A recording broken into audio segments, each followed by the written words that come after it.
Concept classes Dhanbad. Last video में हमने देखा था कि किस तरह से किसी भी एक से ज़्यादा फंक्शन का अगर कंपोजिशन किया हो, मतलब कंपाउंडेड फंक्शन हो, मल्टीप्लिकेशन ऑफ टू फंक्शन और डिवीजन ऑफ फंक्शन और एनीथिंग लाइक दैट, तो इस टाइप के फंक्शन के लिए हमको डोमेन कैसे फाइंड करना है या उसको इस टाइप के फंक्शन का इनइक्वलिटी कैसे सॉल्व करना है। तो हमने देखा था वेविक और मेथड के थ्रू इस टाइप के इक्वेशंस को very easily you can solve. अब हम लोग देखते हैं कि कुछ जो भी फंक्शन अभी तक हम लोग पढ़े हैं उसमें से कुछ पार्टिकुलर टाइप ऑफ फंक्शंस के लिए रेंज निकालना सीखेंगे। अब तक हमने डोमेन देखा था, now we will see how to find the range of a function. So for finding the range of a function you have some rules कि अगर मान लीजिए कि किस टाइप का डोमेन है, क्योंकि बिफोर फाइंडिंग रेंज आपको फाइंड करना होगा कि डोमेन क्या है। अगर सबसे पहले आप डोमेन निकालोगे तो डोमेन भी अलग अलग टाइप का होगा।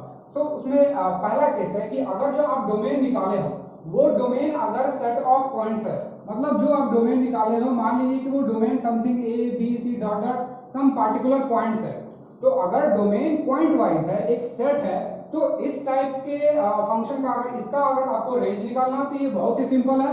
इसका जो रेंज होगा वो सिंपली क्या होगा, जितने भी इंडिविजुअल पॉइंट्स हैं, जो भी इंडिविजुअल डोमेन्स आप निकाले हो सबके लिए पार्टिकुलर आप निकालोगे f of a, f of b. Similarly जो भी आपको फंक्शन दिया हुआ है, जो भी एफ एक्स डिफाइंड है, ये एक कोई फंक्शन एफ एक्स है, इस एफ एक्स का जो आप डोमेन निकाले हो वो डोमेन क्या है, पार्टिकुलर सेट ऑफ पॉइंट्स आ रहा है a b c d dot dot dot something. तो अगर आपको इस टाइप के फंक्शंस का अगर रेंज निकालना हो तो बहुत ही सिंपल है, जो भी वैल्यू आप निकाले हो सबके कोरस्पॉन्डिंग आप f of a, f of b similarly all निकाल लोगे तो आपका रेंज निकल जाएगा। जैसे अगर हम इसको देखते हैं एक एग्जांपल के थ्रू कि अगर मान लिए कि एक कोई फंक्शन है जिसका जो डोमेन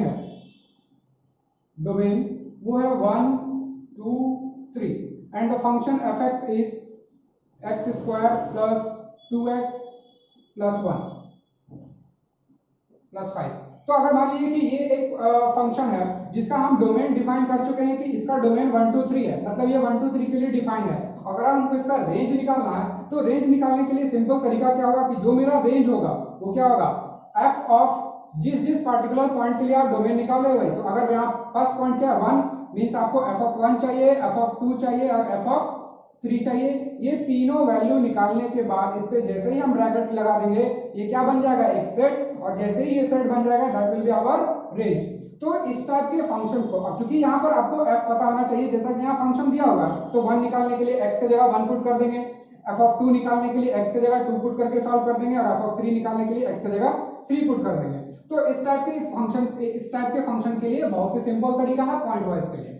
दूसरा है कि if the domain is some real minus finite points, मतलब रियल नंबर तो है उसका डोमेन बट कुछ फाइनाइट पॉइंट्स के लिए वो अनडिफाइंड है। इसको एग्जांपल से देखते हैं कि कैसा फंक्शन हो सकता है जिसका डोमेन इस टाइप का हो। तो अगर देखें कि मैंने एग्जांपल प्रीवियसली भी दे चुका है, तो अगर कोई एक फंक्शन है जो है 2x divided by x square minus 3x plus 2, तो मान लीजिए कि ये एक फंक्शन है, तो सबसे पहले इसका अगर हम डोमेन निकालें तो ये किस टाइप का फंक्शन है, रैशनल टाइप ऑफ फंक्शन। और किसी भी रैशनल टाइप ऑफ फंक्शन के लिए डोमेन निकालने का तरीका क्या बताया था कि जो डिनोमिनेटर पार्ट है वो 0 नहीं होना चाहिए। न्यूमरेटर 0 हो सकता है, कोई भी रियल नंबर हो सकता है, but the denominator part should not be 0। तो अगर ये 0 नहीं हो सकता है तो कौन से वैल्यू के लिए 0 नहीं होगा, निकालने का तरीका बहुत ही सिंपल। सबसे पहले हम ये फाइंड कर लेते हैं कि वो कौन से वैल्यू के लिए 0 है, फिर उसमें क्या कर देंगे, नॉन इक्वल लगा देंगे। तो यहाँ अगर हम देखें तो x का 2 वैल्यू आता है, दैट विल बी 2 एंड 1। तो अगर हम सॉल्व करने पे ला रहे हैं x क्या होगा 2 और 1, दैट इज 2 और 1 के लिए पूरा फंक्शन 0 हो जाएगा, बट हमको क्या चाहिए 0 नहीं हो। यहाँ क्या कर देंगे, ये मींस x 2 नहीं होना चाहिए और x 1 नहीं होना चाहिए। तो अगर 2 और 1 नहीं होना चाहिए मींस बाकी रियल नंबर के लिए डिफाइंड है, तो domain of this f is all real number, complete real number के लिए डिफाइंड है। बस उसमें से हमको क्या कर देना, एक्सक्लूड कर देना 1, 2। तो ये हुआ इस टाइप का किस तरह से डोमेन होगा, if the domain is some real number and finite points. तो अगर इस टाइप ऑफ फंक्शंस के या इस टाइप ऑफ डोमेन का अगर आपको रेंज निकालना है तो इसमें सम रेस्ट्रिक्शंस हैं। वो रेस्ट्रिक्शंस क्या है कि अगर ये ऊपर और न्यूमरेटर और डिनोमिनेटर का डिग्री अगर हाईएस्ट 2 है तो उसका निकालने का बहुत ही सिंपल तरीका है।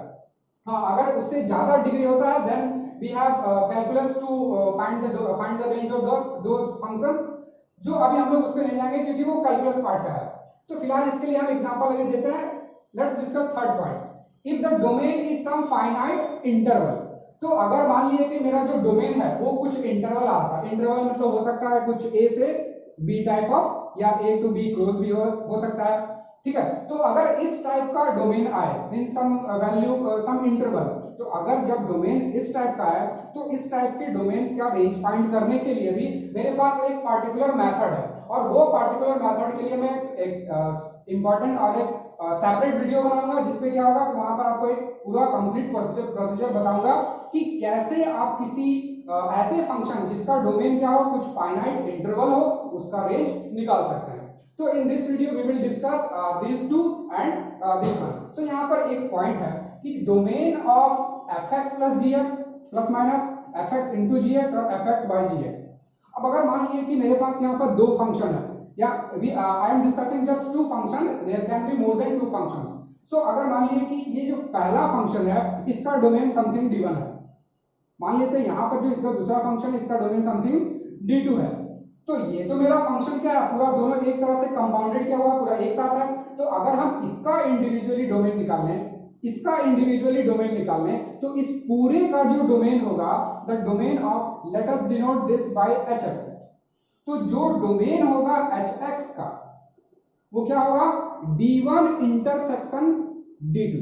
मतलब आपको d1 निकाल सकते हैं और d2 निकाल सकते हैं if these two are different function, if these two are similar function then it's easy, but if these fx and gx are different functions then हमको इसका पहले डोमेन निकालना होगा, फिर इसका डोमेन निकालना होगा, और दोनों का फिर इंटरसेक्शन कर देंगे। इंटरसेक्शन क्या है, you have already studied in set theory. Similarly अगर दो फंक्शन का प्रोडक्ट हो या दो फंक्शन का यहाँ पर डिवीजन हो, तो अगर इसमें भी डोमेन निकालना हो तो क्या करेंगे, डोमेन पहले इंडिविजुअल निकालेंगे। हाँ, ये तब करेंगे जब दोनों डिफरेंट टाइप ऑफ फंक्शन हो। अगर दोनों सेम ही हो, मान लीजिए दोनों ट्रिग्नोमेट्रिक फंक्शन हो या दोनों पॉलिनोमियल हो, देन इट्स सिंपल, जो नॉर्मल मेथड है वही यूज करेंगे। तो अगर डिफरेंट टाइप ऑफ फंक्शन हो, दोनों के लिए इंडिविजुअल डोमेन निकालेंगे, और डोमेन निकालने के बाद फिर उसको इंटरसेक्शन कर देंगे। तो ये एक पॉइंट है जिसको ध्यान में रखना है। तो लेट्स सी किस तरह से हम लोग इसका एक एग्जांपल देखते हैं तीनों का। तो सबसे पहला जो है सेट ऑफ पॉइंट्स,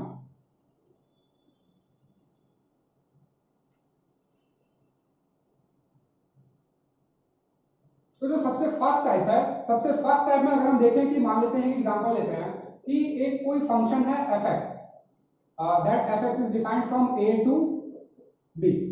तो fx जो डिफाइंड है, मेरा ये पार्ट क्या होता है, डोमेन, ये क्या होता है, को डोमेन, एंड रेंज आल्सो। तो रेंज कब होता है वो ऑलरेडी मैंने सेट थ्योरी में, या जब मैंने फंक्शंस का शुरुआत किया था, फंक्शन का बेसिक डेफिनेशन, वहां पर आप देख सकते हो कि आखिर को डोमेन और रेंज आखिर होता क्या है, कैसे आप इसमें इन दोनों के बीच डिफरेंशिएट कर सकते हो। तो अगर आपके पास डोमेन अवेलेबल है, तो let's say the domain of F, the function F का ही डोमेन है, मान लीजिए समथिंग 1 2 3 4 5, ठीक है, और ये मेरा f डिफाइंड है। Range will be simple, very simple, it will B f of 1, f of 2, f of 3, f of 4 and f of 5। so it's a very simple thing। अगर मान लीजिए कि मेरा जो सेट A है, या अगर ऐसा देखें कि सेट A और सेट B दोनों दिया हुआ है, ये समथिंग दिया हुआ है ABC, ये समथिंग दिया हुआ 1 2 3, तो यहाँ पर क्या है, मेरे पास सेट A और सेट B दोनों अवेलेबल है, और अगर मेरा फंक्शन डिफाइंड है फ्रॉम A टू B, तो अगर हम इसमें पूछते हैं कि what is domain and what is range, then domain is simply the set, first set, जो मेरा फर्स्ट सेट होगा वो क्या हो गया, डोमेन। ये क्या होगा, मेरा को डोमेन। अब यही को डोमेन रेंज भी होगा कि नहीं होगा, या इसमें कौन कौन सा एलिमेंट रेंज होगा वो कैसे डिफाइन करेंगे। तो जो भी मेरा फंक्शन इसको लिंक कर रहा, अब मान लीजिए मेरा ऑर्डर पेयर दिया हुआ वो A1 B2 और C3 दिया हुआ है, तो ऑर्डर पेयर को देख के हम ये बता सकते हैं कि मेरा रेंज क्या होगा, 1 2 एंड 3। और अगर मान लीजिए कि इसमें से कोई एलिमेंट नहीं होता, तो रेंज को हम अकॉर्डिंग टू दैट, उसी को अकॉर्डिंग एडजस्ट करते हैं। तो ये था मेरा पहला टाइप, जो कि बहुत ही सिंपल है, इसको निकालना बहुत ही आसान है। जो मेन है वो है दूसरा रैशनल फंक्शन, कि अगर आपके पास कोई रैशनल फंक्शन अवेलेबल है, जो कि यहाँ पर मैंने एग्जांपल दिया है, अगर इसका हमको डोमेन इसका रेंज निकालना हो, तो सबसे पहले याद रखिए the most important point is before you find the range you have to find the domain of the function। तो सबसे पहले हम क्या करेंगे कि जो भी फंक्शन दिया हुआ है रेंज निकालने से पहले उसका हम डोमेन फाइंड कर लेंगे। तो डोमेन यहाँ पर जैसा कि बताया कि डोमेन मेरा क्या हो जाएगा, D write it with capital letter, domain is real number minus 1 comma 2, मतलब पूरा रियल नंबर रहेगा, उसमें से 1 और 2 को हम एक्सक्लूड कर देंगे। तो जब मेरे पास डोमेन आ गया तो रेंज। तो इस टाइप के रैशनल फंक्शन के लिए पर्टिकुलर पॉइंट ध्यान में रखना है कि degree of N R and D R polynomial is at most 2। मतलब जो मेरा न्यूमरेटर और डिनोमिनेटर होगा, जो भी ये रैशनल फंक्शन है, रैशनल फंक्शन का जो न्यूमरेटर और डिनोमिनेटर है, तो इसका जो डिग्री होगा वो डिग्री मैक्सिमम अगर 2 है then we will apply this method. ये मेथड क्या है, तो मेथड बहुत ही सिंपल है, जो भी fx है उसको हम मान लेते हैं कि ये समथिंग y है। अब अगर ये y है, यहां पर रखते हैं 2x x square minus 3x plus 2।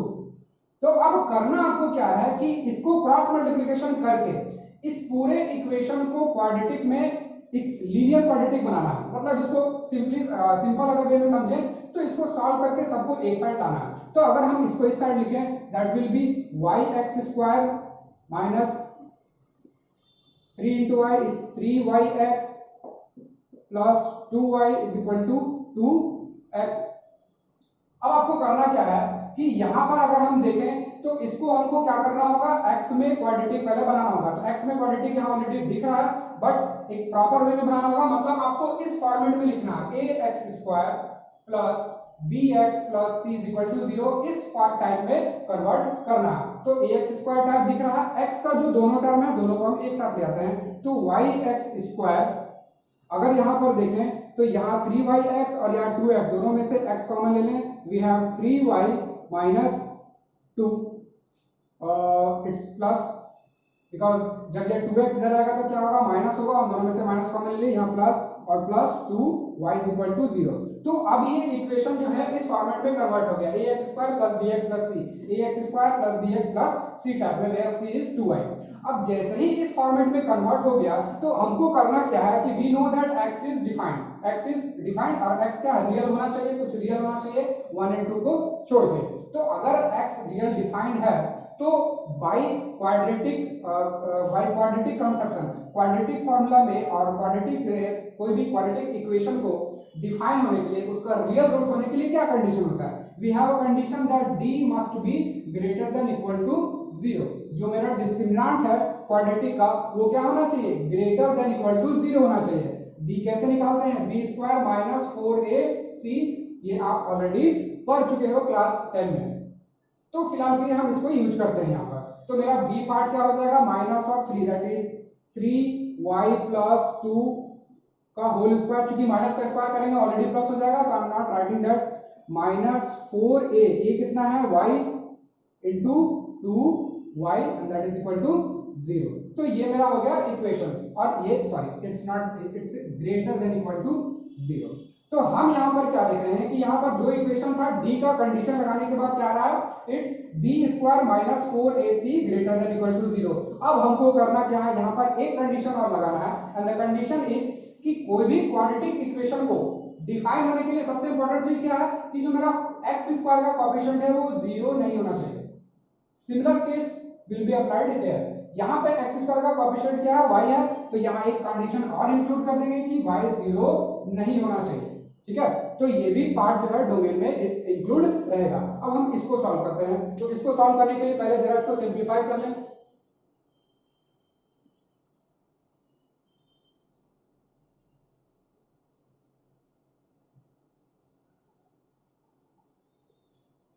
यहां अगर इसको सिंपलीफाई करते हैं it will B 9y square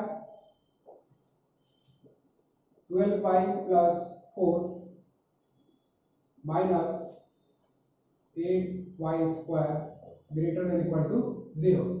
So it's 9y square minus 8y square y square plus 12y plus 4 is greater than equal to 0. तो देखिए कि इसको सॉल्व करने के बाद या इसको सिंप्लीफाई करने के बाद मेरे पास अगेन एक क्वाड्रेटिक इक्वेशन आया है, और ये जो क्वाड्रेटिक इक्वेशन आया है यहाँ पर साइन क्या है, इनइक्वालिटी का, मतलब हमको यहाँ क्या सॉल्व करना होगा, इनइक्वालिटी का इक्वेशन। सो अगेन हम क्या यूज करेंगे, wavy curve method. But wavy curve method use करने से पहले थोड़ा सा अगर हम क्वाड्रेटिक का लॉजिक भी लगा दें, क्वाड्रेटिक इक्वेशन का लॉजिक भी लगा दें, तो हो सकता है कि मेरे पास टाइम सेव हो सकता है। वो करने के लिए क्या है कि सबसे पहले हम इसका डी निकाल के देखते हैं। तो अगर इस फंक्शन का हम डी निकालें तो D will be B square, that is 12 का स्क्वायर माइनस 4 इंटू 4, ठीक है। It will be 144 minus 16, that is something greater than 0, sorry greater than 0 not equal to. So यहाँ क्या देख रहे हैं कि जो मेरा डी है इस फंक्शन का, जो सॉरी इस क्वाड्रेटिक इक्वेशन का, वो पॉजिटिव है, मतलब इसका रियल रूट होगा। अब होगा तो वो क्या होगा, तो उसको हम निकालने के लिए क्या यूज कर सकते हैं, क्वाड्रेटिक इक्वेशन का जो फार्मूला है minus B plus minus under root D divided by 2a। तो अगर हम उसको यूज करें तो इससे x का 2 रूट आएगा, तो वो दोनों रूट क्या क्या होगा, x1 and x2 will be minus b, that is minus 12 plus minus under root b square, that is 144 minus 16 divided by 2a। so it will be minus 12 plus minus 128 divided by 2। तो अगर इसको अब देखिए, ये जो मेरा part है ये एक इररेशनल फंक्शन में आया है, क्योंकि मैंने एक पार्टिकुलर एक इंडिविजुअली एक मतलब एक जस्ट गेसिंग टाइप से फंक्शन ले लिया था, दैट्स व्हाई यहाँ पर एक स्क्वायर रूट वाला नंबर नहीं आया, बट डजंट मैटर। अब यहाँ पर ये जो x और 2 वैल्यू आया है, तो मेरा इनइक्वालिटी सॉल्व करने का अगला केस क्या था कि सबसे पहले जब हम निकालते थे इधर 0 होना चाहिए, जो कि 0 है। अगला स्टेप था कि मैं दोनों रूट निकालूंगा, दोनों रूट में ऑलरेडी निकाल चुका हूं, x1 x2। अगला केस क्या था, प्लॉटिंग नंबर। अब हम यहाँ x1 और x2 को प्लॉट करेंगे। x1 और x2 को प्लॉट करने के बाद जब दोनों को प्लॉट कर लेंगे तो उसके बाद हम क्या फाइंड करेंगे, इंटरवल का साइन, कि किस इंटरवल में पॉजिटिव है और किस इंटरवल में नेगेटिव है। तो क्वाड्रेटिक के लिए एक बहुत ही इंपॉर्टेंट लॉजिक है जो कि आप इजीली ध्यान में रख सकते हो कि इसमें कब पॉजिटिव होगा और कब नेगेटिव, ये आप जस्ट इक्वेशन को देख के यहाँ डिसाइड कर सकते हैं। इसको यहाँ पुट करना और 0 डाल के चेक करने का कोई जरूरत नहीं है, बहुत इजी वे में आप डायरेक्टली देख के बता सकते हो कि कौन सा पॉजिटिव होगा कौन सा नेगेटिव। तो उसका लॉजिक क्या है कि सबसे पहले जो सबसे हाईएस्ट पावर है y स्क्वायर, उसका कोएफिशिएंट देखिए। अगर ax square plus bx plus c में एक जनरल क्वाड्रेटिक इक्वेशन है, इसमें अगर a जो है वो ग्रेटर देन 0 है, मतलब जो x स्क्वायर का कोएफिशिएंट अगर पॉजिटिव है तो जो फर्स्ट इंटरवल है वो पॉजिटिव होगा, first interval shall be positive, ठीक है। तो जो मेरा पहला इंटरवल होगा, मतलब पहला इंटरवल स्टार्टिंग फ्रॉम लेफ्ट, क्योंकि जो इंटरवल होता है वो क्या होता है, लेफ्ट साइड से हम डिसाइड करते हैं। सिमिलरली अगर a जो है वो नेगेटिव हुआ, then it's just opposite, it will be negative. तो यहां पर अगर हम देखें कि मेरा जो y स्क्वायर का कोएफिशिएंट है वो क्या है, 1 है, that is the positive quantity. So जो मेरा फर्स्ट इंटरवल होगा वो क्या होगा, positive, this will be negative and this will be again positive. तो जैसे ही मेरे को इंटरवल का साइन पता चल गया, अगर इंटरवल का साइन पता है तो व्हाट डू वी नीड, ये नाम को चाहिए कि greater than equal to 0, that means positive and 0। तो मेरा जो आंसर होगा वो कहां से कहां होगा, यहां से लेकर x1 तक, x1 इंक्लूडेड बिकॉज़ यहां इक्वलिटी लगा हुआ है, फिर सिमिलरली यहां से लेकर x2 से लेकर प्लस इंफिनिटी तक। सो यहां पर मैंने इसको सॉल्व नहीं किया, जस्ट x1 x2 को सॉल्व किया, यू कैन डू इट। तो ये है तरीका किसी भी रैशनल फंक्शन के लिए, किसी भी रैशनल फंक्शन के लिए जिसका हाईएस्ट डिग्री 2 हो, ठीक है, 2 से ज्यादा नहीं, 2 से ज्यादा होगा तो फिर उसका प्रोसीजर अलग है। तो अगर 2 हो तो उस टाइप के रैशनल फंक्शन को हम कैसे उसका डोमेन एंड रेंज निकाल सकते हैं। तो डोमेन आप ऑलरेडी जानते हो और रेंज निकालना आप इस वीडियो में जान चुके हो। तो आप अब नेक्स्ट वीडियो में हम लोग कुछ इसी टाइप के और भी नॉर्मल फंक्शन देखेंगे और कुछ और भी टाइप के फंक्शन देखेंगे जिसका हम रेंज कैसे निकालते हैं। For this video it is all over, thank you.